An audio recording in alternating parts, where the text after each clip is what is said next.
येवला शहरामध्ये जोरदार पाऊस झालाय। मुसळधार पावसाने शेती पाण्याखाली गेली आहे। गुडघाभर पाणी साचल्याने शेतकरी चिंतेत सापडलाय।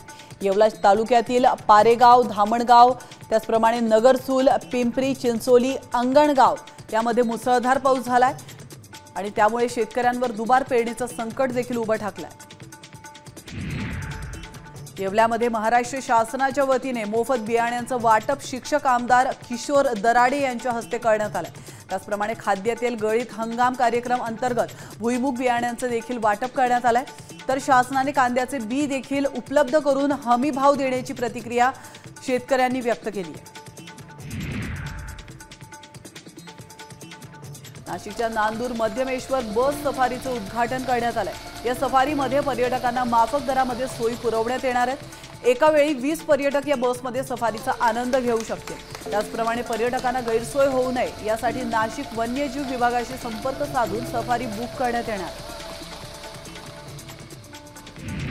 नाशिकमधील द्वारका सर्कल, मुंबई नाका सर्कलवरील वाहतूक कोंडी आणि कचऱ्याची परिस्थिती पाहून मंत्री छगन भुजबळ चांगलेच संतापलेत। तर भिकाऱ्यांनी महामार्गावरील दुभाजकांमध्ये केलेलं अतिक्रमण पाहून भुजबळांनी नाराजी व्यक्त केली आहे। पोलीस अधिकाऱ्यांसह महानगरपालिका अधिकाऱ्यांना भुजबळांनी धारेवर धरला। मराठी लिहिता वाचता आले तरच नाशिकमध्ये रिक्षा चालकांना परवाना मिळणार आहे। रिक्षाच्या नव्या परवान्यांसाठी गेल्या आठवड्यापासून मराठी भाषेची परीक्षा उत्तीर्ण होणं अनिवार्य करण्यात आलंय। फक्त मराठी लिहिता वाचता येते की नाही याची चाचणी घेतली जाते। त्यामुळे आठवड्याभरात अनुत्तीर्ण झालेल्या 145 जणांचे परवाने नाकारण्यात आले।